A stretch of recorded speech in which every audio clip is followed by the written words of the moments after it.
You're listening to a podcast from The Word. So we were talking the other day to Chris Heath for a very good chat, Word in Your Attic and so forth. And Chris was talking about Jonathan Richman, which made us think, Jonathan Richman, there's a good person to get as a guest on one of our little new record podcasts, whatever. He's going to leap at it. He'll leap at Fabulous publicity opportunity. And so we are so naive, aren't we? Tell us what happened, Mark. Well, you and I have both, we'll get on to this in a minute, but you and I have both got experience of how gorgeously eccentric this fellow is. Hey, I got a hold of his PR in America, Blue Arrow Records, and I wrote her an email and explained what was involved. And she wrote, I've got it in front of me here, she says, "Dear Mark," this is Debbie. She says, "Thank you so much for your invitation. I will let Jonathan know that you reached out, but he consciously does not use the internet, computer, or a cell phone, 3 dots. So I can safely say it's just not for him. Sincerely, Debbie." I thought, that is, and I wrote back and I said, look, that's just to be applauded, really. It is, absolutely. Absolutely admirable. I was thinking immediately, I made this mental calculation as to how much more time I would have every day if I didn't use the internet, a computer, or a cell phone. Dave, it would be months per year. Fantastic. I could go off and learn an exotic and complicated instrument. I could learn, Sanskrit. Whatever. What would you do? All Jonathan's eccentricities have been borne out by experience, one way or another, haven't they? He was the first person I ever knew, and this would be 76, 77. Yeah, and I was working for his record company, and they said we're going out for dinner with Jonathan, and he's chosen the place we're going to go. We're going to go to a macrobiotic vegetarian restaurant. And we just looked at each other in 1976. So what's that? What the bloody hell is that? Is that just a radish then? Is it? What do we get? It's just a piece of celery. It's right. Nowadays, you just wouldn't bat an eyelid at all, would you? No. And Jonathan was the person who, when he came over at that time, played effectively acoustically. Because he used to say, to the great hilarity of response, he used to say that I don't want the little children hurting their ears. Yeah. And now we're parents and grandparents. We think, yeah, absolutely. Everybody's grown up deaf because they're assailed by overly loud music absolutely all the time. And of course, that was before the advent of the Walkman, let alone the iPhone and the iPod and so forth. So he's been proved right in lots of things. Jonathan kind of put a stake in the ground in about 1975, and he hasn't really shifted from it. He was ahead of the game. He was ahead of the game in terms of fitness, wasn't he? Absolutely running. I think didn't you say that he once walked from Heathrow Airport? He ran from Heathrow Airport to Kingston. Yes, to Kingston. That's right. It's incredible, isn't it? He was absolutely one of a kind. And as we were saying to Chris Heath when we were talking about it, because Chris had chosen a new record by Jonathan as his best record ever made or whatever. And we were saying, throughout the years, you listen to Jonathan Richman records, whether they're Roadrunner or Hospital or Egyptian Reggae or Morning of Our Lives or You're Crazy for Taking the Bus or, the things he had on, what was the film that he had, the Cameron Diaz film, I can't remember. All the stuff you've heard. Yes, that he appears in, doesn't he? That's right. All the stuff you've heard all throughout the years. Every time you've been gripped by a Jonathan Richman record, and you have regularly during that time, you've been aware of the fact that there is nothing like this man. There's nothing even remotely like this man. No, and nothing before or after. Right? No. It's one of those very rare cases if you don't know where he came from, and you don't know anybody who has obviously been influenced by him, although clearly they have, but they don't sound anything like it. I've told you my one encounter with Jonathan Richman, I think, haven't I? The Shepherd's Bush Empire. I went with my oldest son, who's a massive fan. This must have been about, I don't know, maybe about 10 years ago or something. And we went along, and I knew the PR. The PR said, "Do you want to meet Jonathan?" We said, "God, we would absolutely love to." So we were taken into this dressing room afterwards, and I assumed it would be just rammed with kind of glad handers and well-wishers and people eating the rider and drinking booze, and completely silent. And in the corner, there was only one person in there, and it was Jonathan Richman, and he was sitting there in the kind of half light, very low light, and he had in front of him some musical sheets, and he was writing actual music. He was writing quavers and crotchets and minims onto staves on this music in pencil, and then rubbing out with a rubber and rewrite. And I came in, I said, Jonathan, I don't want to interrupt. I see you're busy. And he got a piece of paper, he wrote on it, he said, I'm saving my voice because I'm on tour, so I'm only responding in writing. And he handed this piece of paper. It was perfectly friendly. It wasn't like, I don't want to be disturbed, No.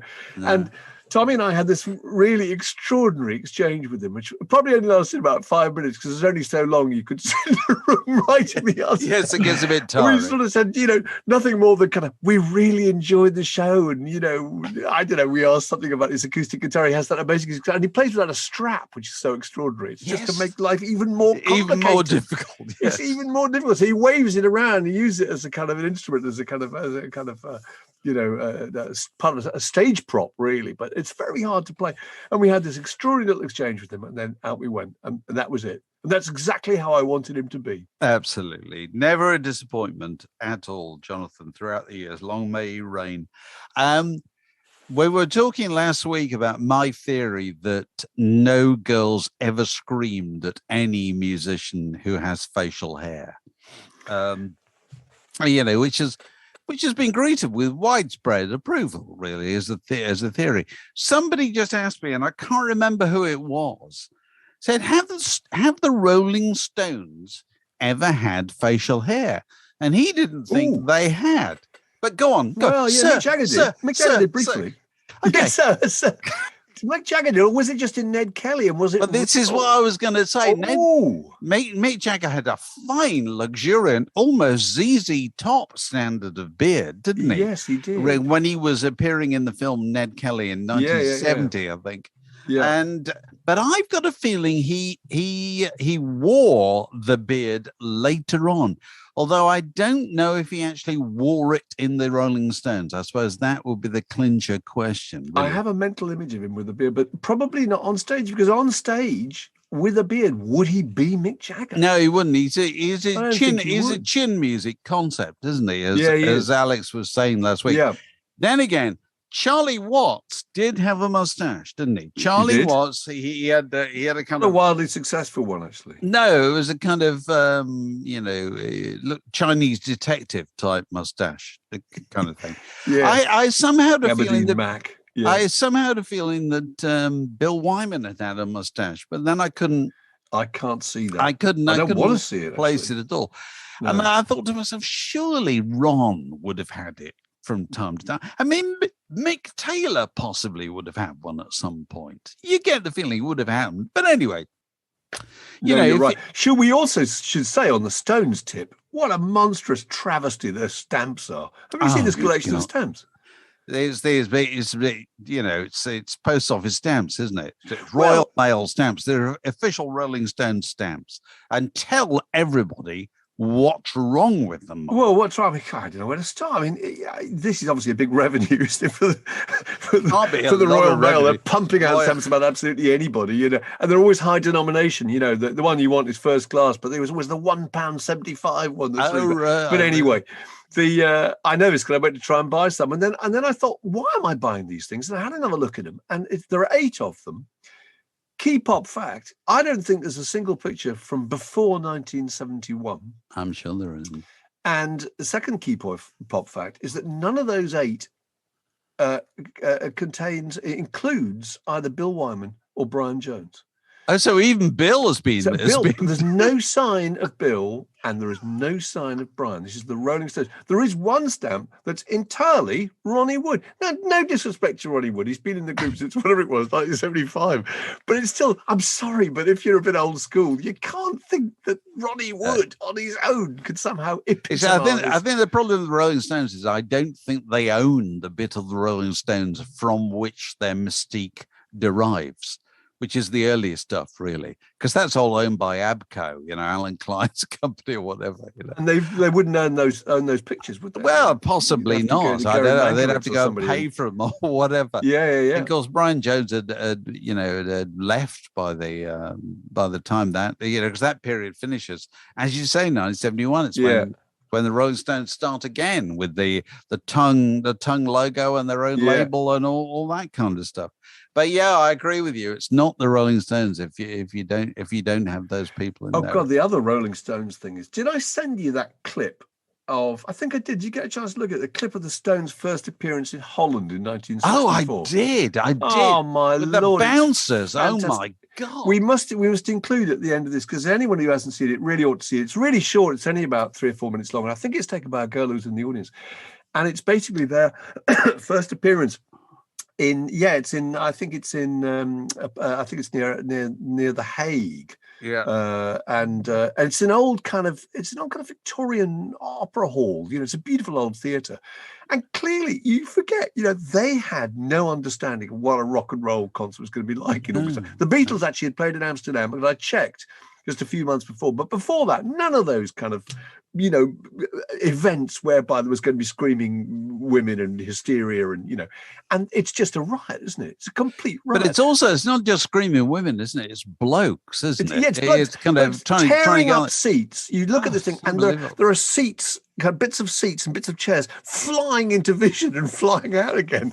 And the security is provided by it. It's not proper security at all. It's people who came along, fancied a punch up, and they got one. And they got one. Yeah, these are guys with suits and ties, and they're kind of part of the setup, or they just don't like the youth or whatever. And they're on stage, kind of just antagonizing these guys to some extent, aren't they? Pulling them out and throwing them back into the crowd, and punching them and kicking them, and it's just it's amazing. And it ends up with a stage curtain being pulled. The band, they have to just abandon the whole thing. The group go off, and they pull across the stage curtain, and these police stand there with batons. You remember the end bit? It's fantastic. Oh, waiting to kind of I think very often in Scandinavia and Northern Europe was where it really kicked off for the Rolling Stones. I think there are a lot of riots happened at Rolling Stones gigs in the 60s in that part of the world, more than they did in the UK. Listen, I have to ask you. I was trying to. Lucas Hare, a friend of the pod, got in touch the other day, and Lucas and Kerry Shale run a very good Bob Dylan podcast called "Is It Rolling Bob?" And they wanted to know from the expression "his Bobness" to apply to Bob Dylan. Where did it come from? And you thought it was Adrian Devoy, didn't you? I'm sure it was Adrian Devoy. I think it was when we were at Q, because Dylan had a record act called "Oh Mercy" in about 1989, I think. Oh Crikey, as we used to call it.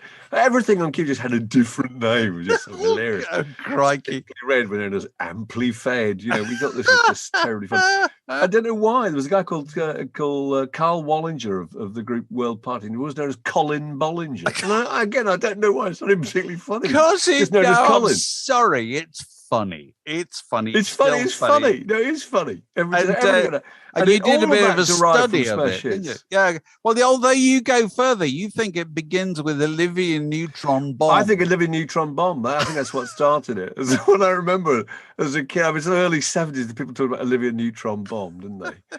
And Byron Ferrari. Byron Ferrari in the Enemy. He was. He couldn't. I think if you wrote Brian Ferry in the copy, the subs would change it to Byron Ferrari, or someone would write it AKA Byron Ferrari. I think you mean.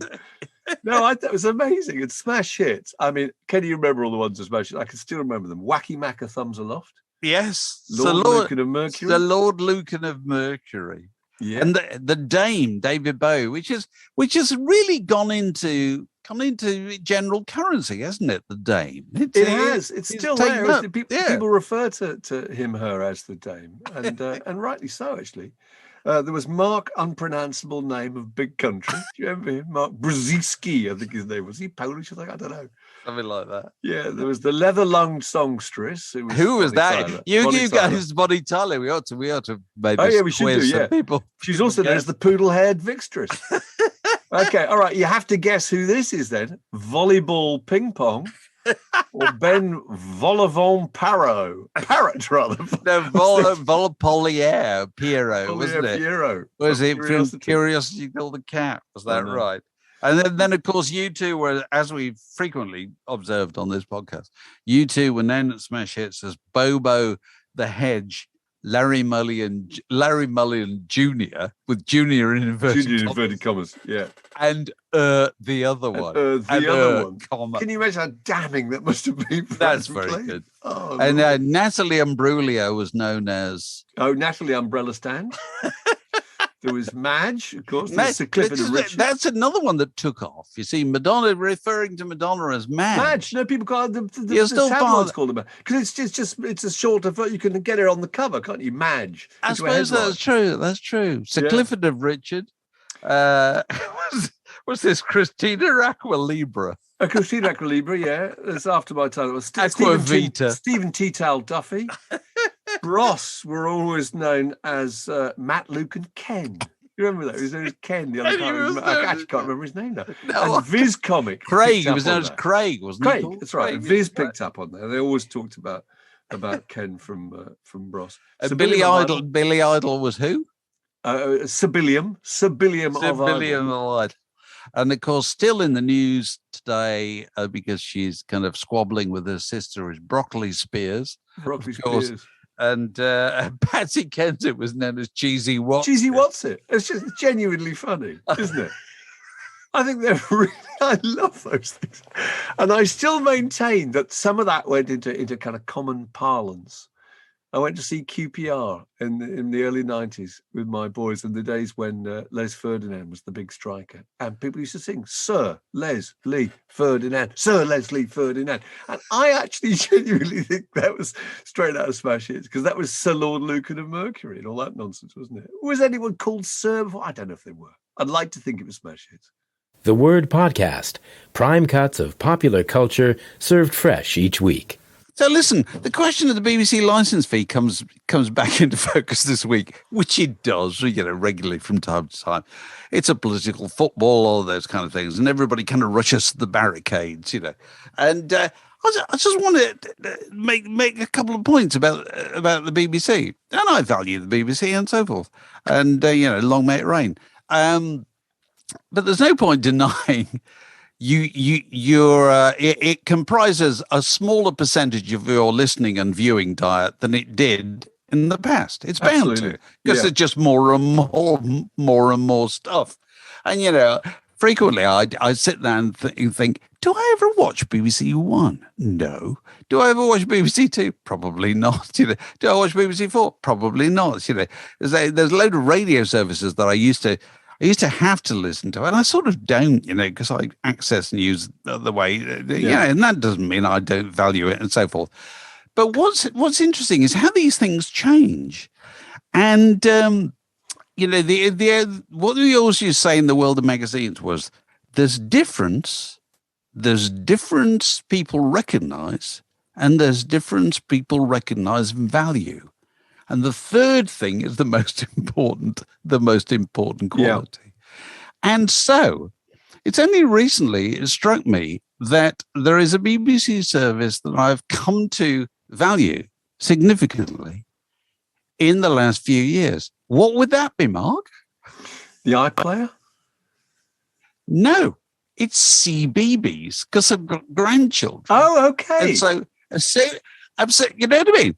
As soon as you've got grandchildren, something you put on the telly that, is kind of all right. So, it's not going to deprave and corrupt and so forth. Yeah. And they're going to quite happily sit and watch it. So my point is that, these services, they suddenly become really important to you at certain points in your life. And another thing, I kind of think that the thing that BBC really should have done, they really missed a trick in not starting Talking Pictures TV. Completely. Because Talking Pictures TV, you know what I mean? Must be sore about it's that. Aimed at older people who quite happily watch old black and white films, and they don't even have to be brilliant. They don't mind. They just like it. It's kind of comforting to sit and watch it.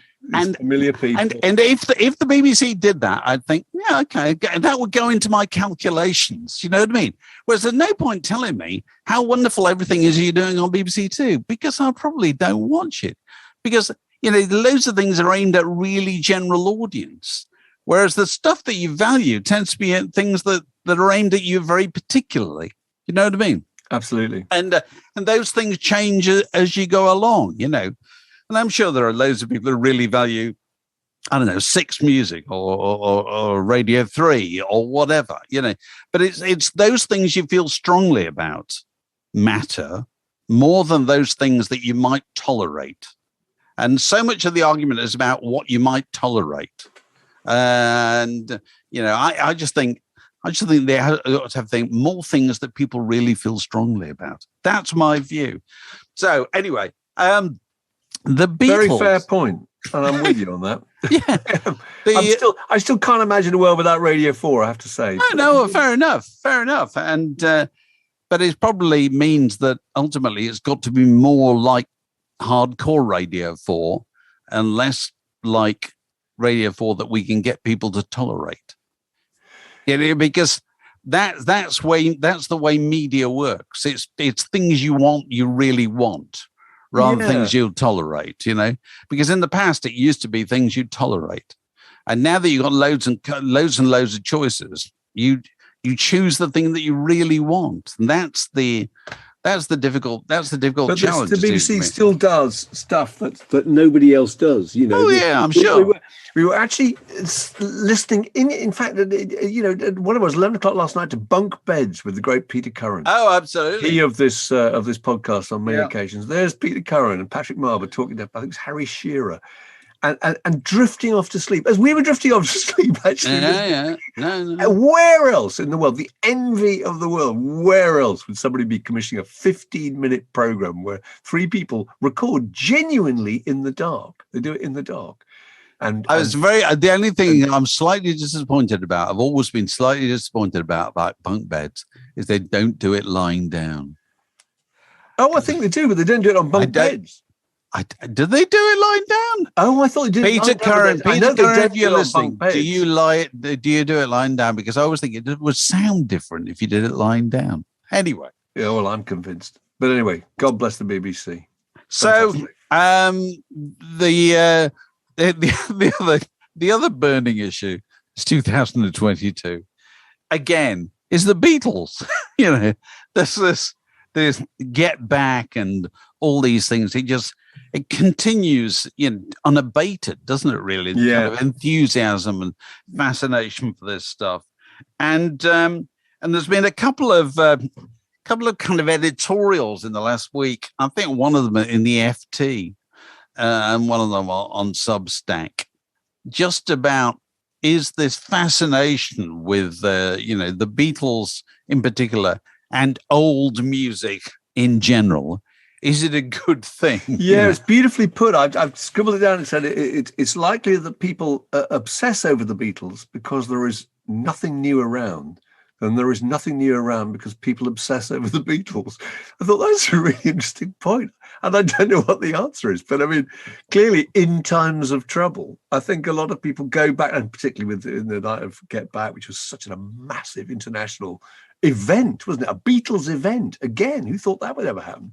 No, a load of people have gone back to music that they just kind of found comforting, But it's interesting, isn't it? Is old music? Is it completely, keeping the new music out? I don't know. I don't know. I mean, it just a lot of it is just streaming because if you can stream everything, as we frequently said, everybody has got the same record collection. It didn't used to be the case 30 years ago.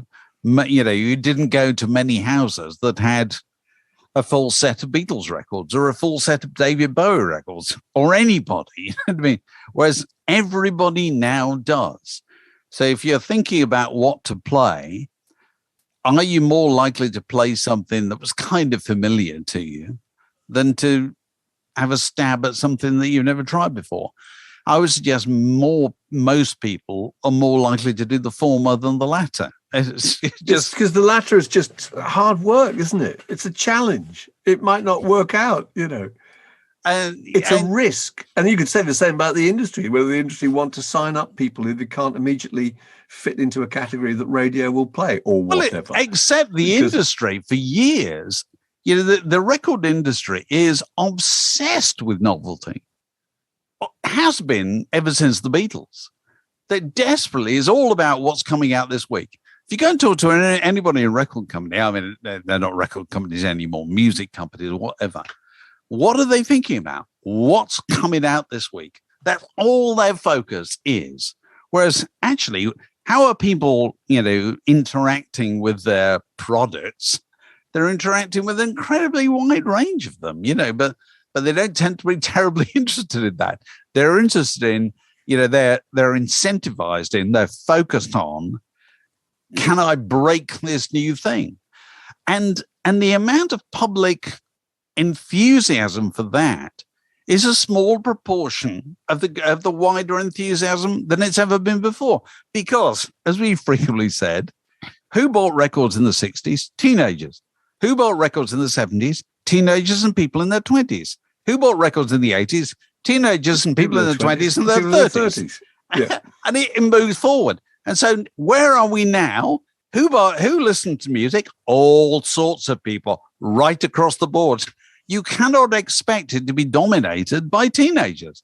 It simply won't be any more than football. It won't be. And also the teenagers, one of those pieces made the point that, in the current list of most downloaded tracks on iTunes, it's full of names from the last century, isn't it? It's full of the Police and it's Creedence Clearwater Revival, and that's not necessarily the people in their 40s and 50s. That's just as likely to be teenagers. It's like that argument. If you were 15 now, you could go and listen to something new, or you could discover Joni Mitchell.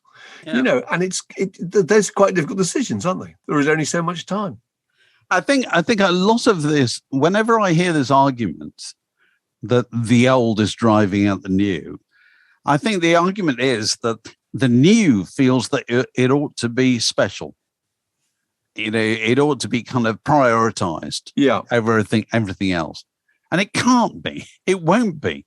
There will be lots of new music. God, I hate that expression. It sounds so pompous to me. It does. Sounds like a real effort to be. As if anything that is new is listening to. Yeah. What should I be listening to? Yeah. Whatever you feel like.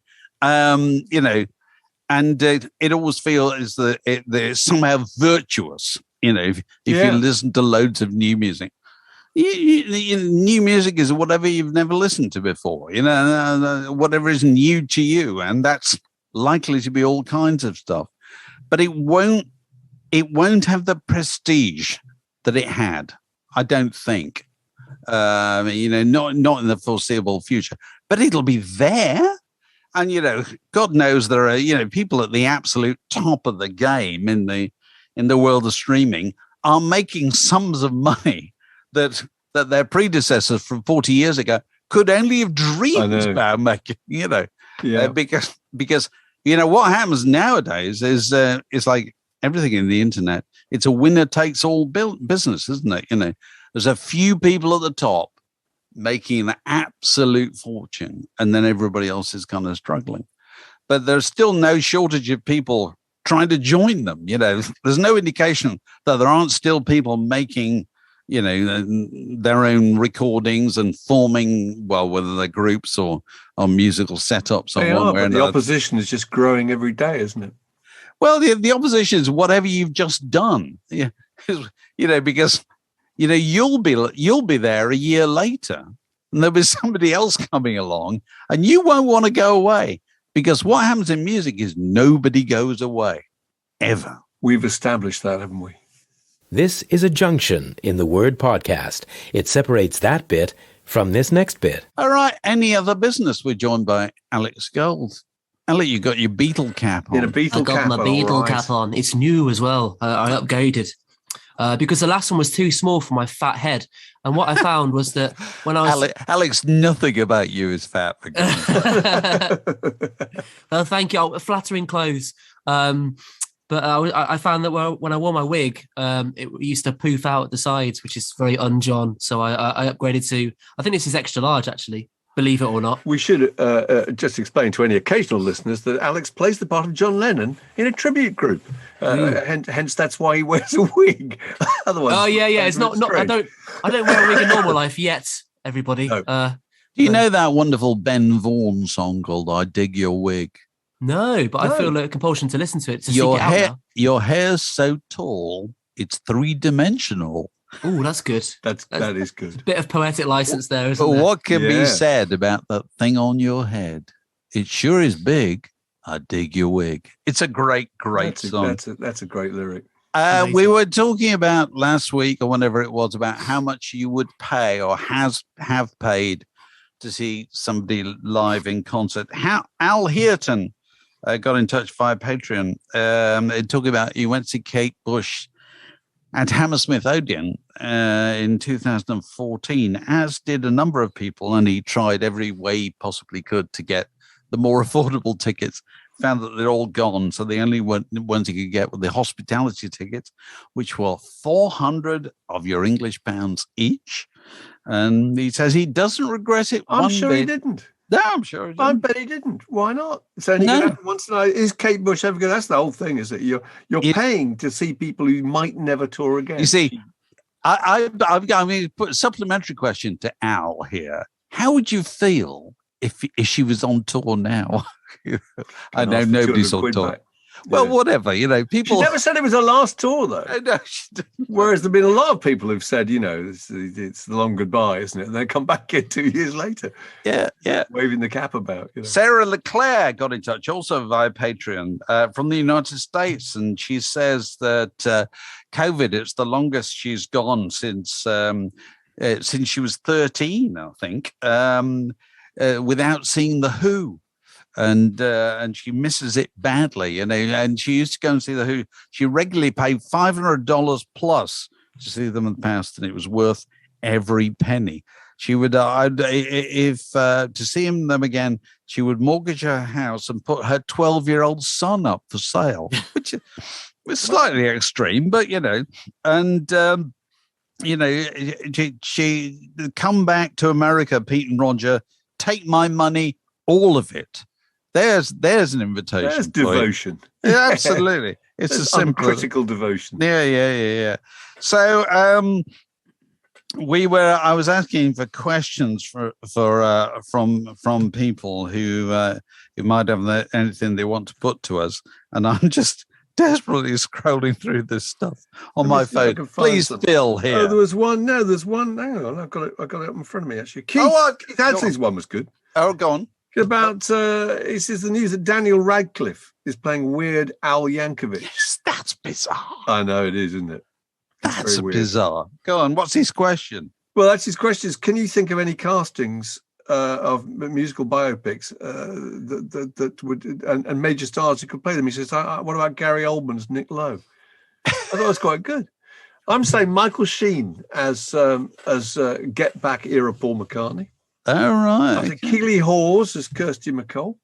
Any of these work for you? Ewan McGregor as Iggy Pop. Richard Gere looks exactly like late period Roger Waters. I think here's my best one. That's a good one. Richard Gere does look like late period Roger Waters. Martin Freeman as Noel Gallagher, I think would be good. Actually, I'm going to go back a second. Can I just? Sorry, I'm fixated on this. Wasn't Roger Waters on the cover of The Word? Yeah, he was. And he looked just like Richard Gere, didn't he? Unbelievably like Richard Gere. Yeah, I told him so in the interview. He was rather flattered. I bet he would. As you would be. You would be. Yeah, you would be. January Blues says, do you think any fast tempo song has ever been improved by being performed as a ballad? Most of them turn into dirges, in my opinion. I think that's a fair point, actually. I can think of one. I might be able to think of more than one exception, but I wouldn't say it's a ballad. Go on, Alex. You go first. Go on. Yeah. So a few years ago, there was a Jam tribute album put together, and loads of different artists were on it.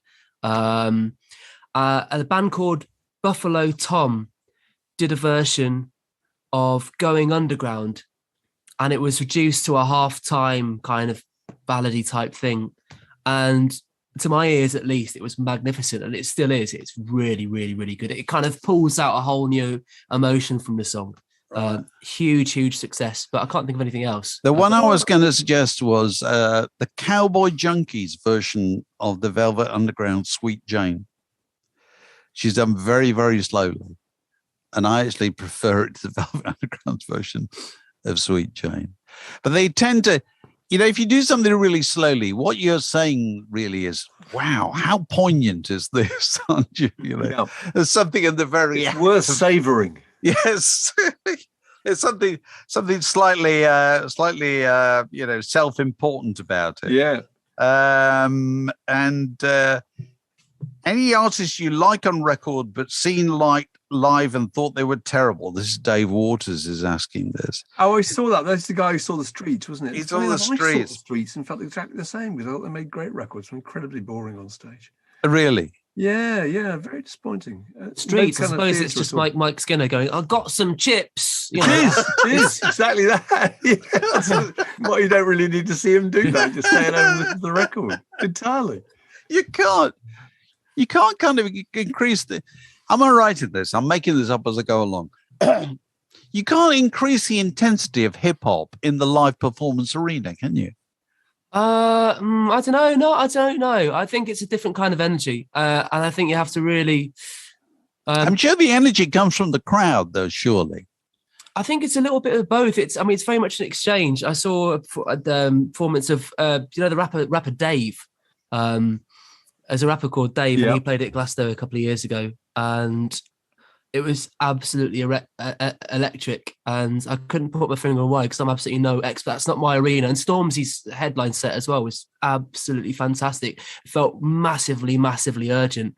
And I don't know enough about the genre, I don't feel, to be able to comment on why, but it can be done. So, but by the same token, I was at Glastonbury when Kanye headlined, and I thought it was a massive disappointment. Right. So. Somebody wanted to know. I can't find their tweet here. They wanted to know how the Dickens Mark and I had ever met Alex. How we met Alex? Well, obviously he came round to sweep the chimney. Please, sir, spare us a shilling. A bit more pie. I was wearing this very Be off hat, with you, urchin, and we threw some florins at him. After which he scrabbled in the streets. Apple cheeked urchin. Yeah. Answer the question, Alex, because Go on. Well, gosh. So I was working for a music marketing company out of uni called Upfront Promotions, and I went to get that job because I was working in a strip club, and my mom wrote me a letter asking me to get a proper job. I didn't know this. You actually were working in a strip club. Yep. It was great for a couple of weeks, but then it got really boring. I wasn't on stage. Just to clarify. What did you do? Just play the piano or something? Or no, I poured the pints and goggled. That's true. This sounds as if it's working its way towards the old joke about my mother doesn't know I'm in advertising. Yeah, I tell her I play piano. She thinks I play piano. It was the world's grossest strip club.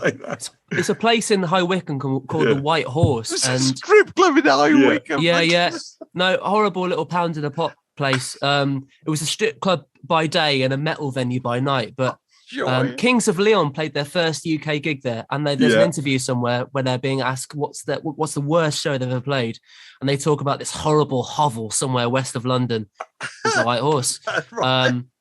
Anyway, my mother, it was the one and only time she's ever written me a letter, and it was a 9-pager, I think, just asking me really sweetly. I've got it somewhere. Yeah.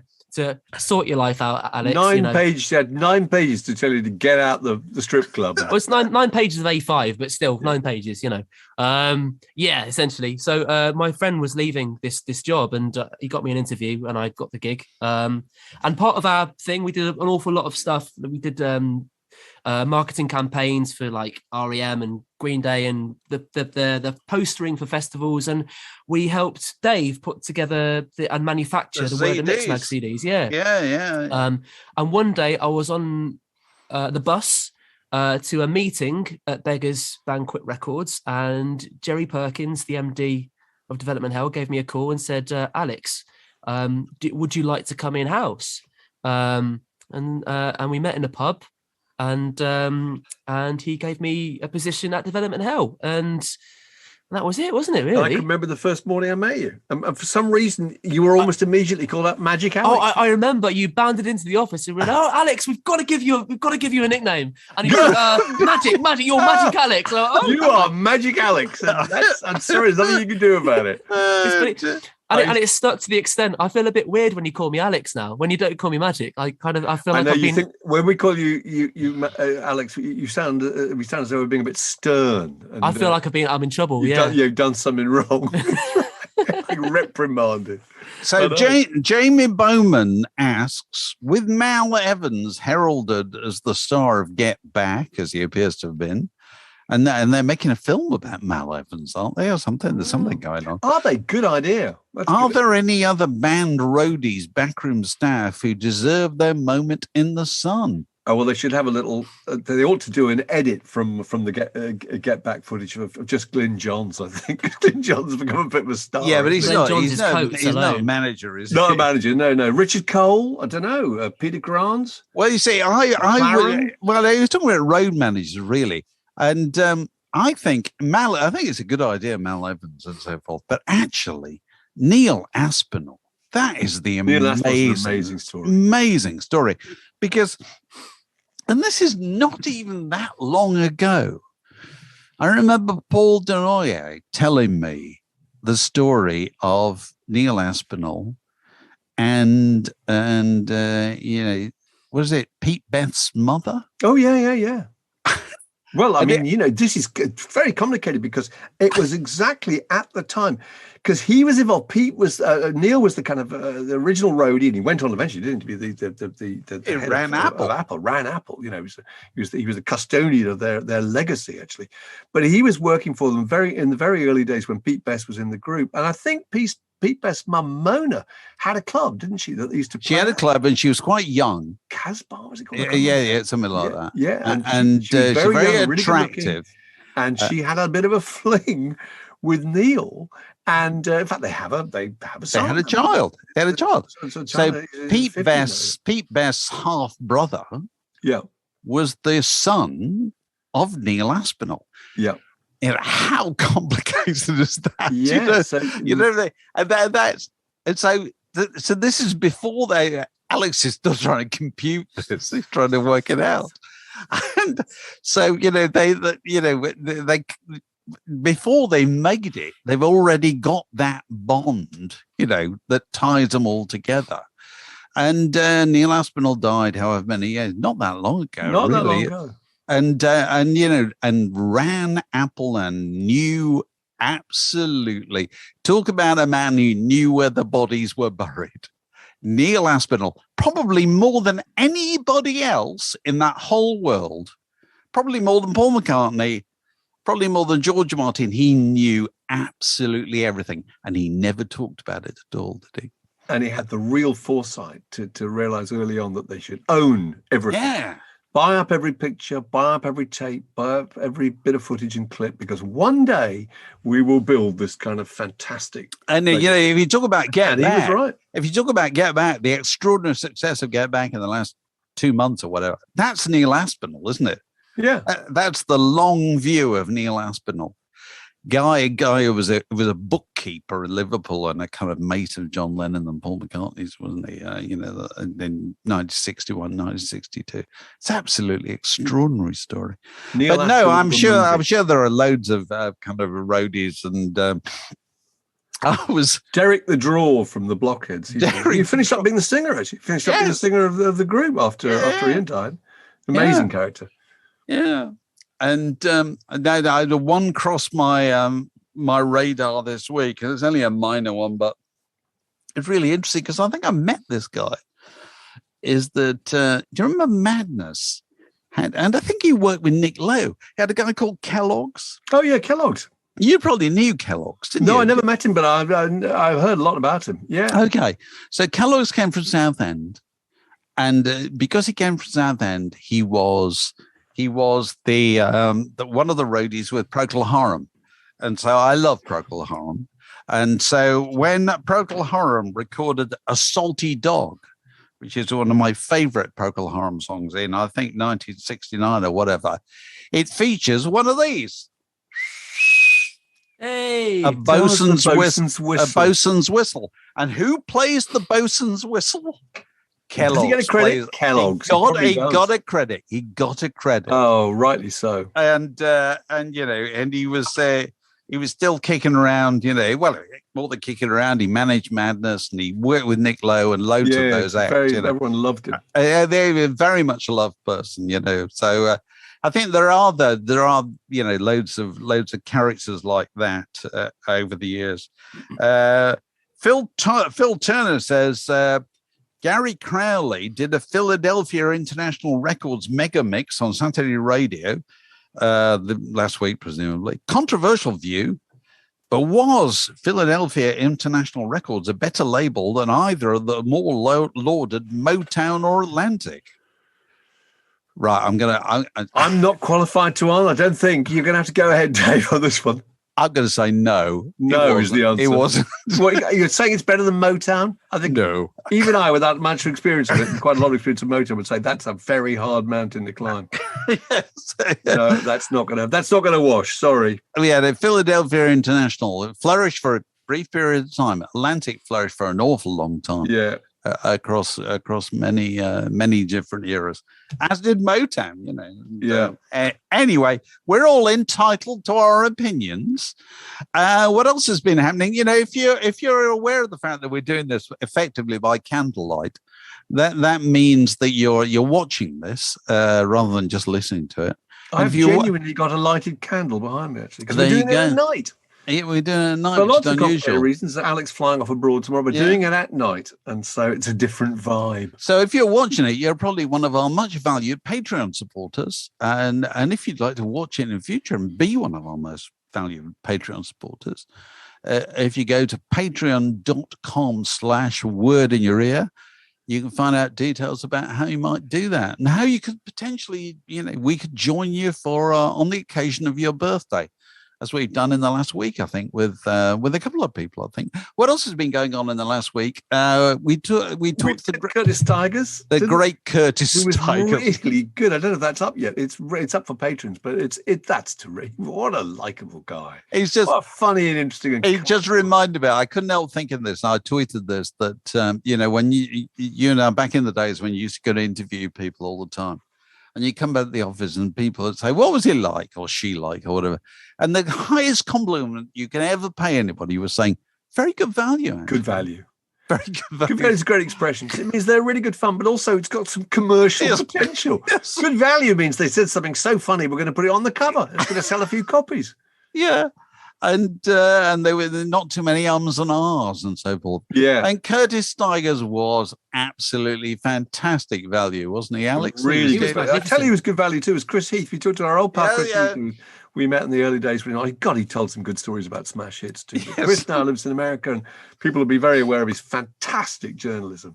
Rolling Stone and American GQ, and he wrote those great Pet Shop Boys books, and he just tells some really funny stories, and has sensational hair. Who else have we talked to recently? Richard Williams, Richard Williams. Marvellous. Richard Williams, the wonderful, wonderful journalist, great hero of mine. And he told one absolutely priceless story about the Rolling Stones. He was the usher at a Rolling Stones concert. Played in Nottingham.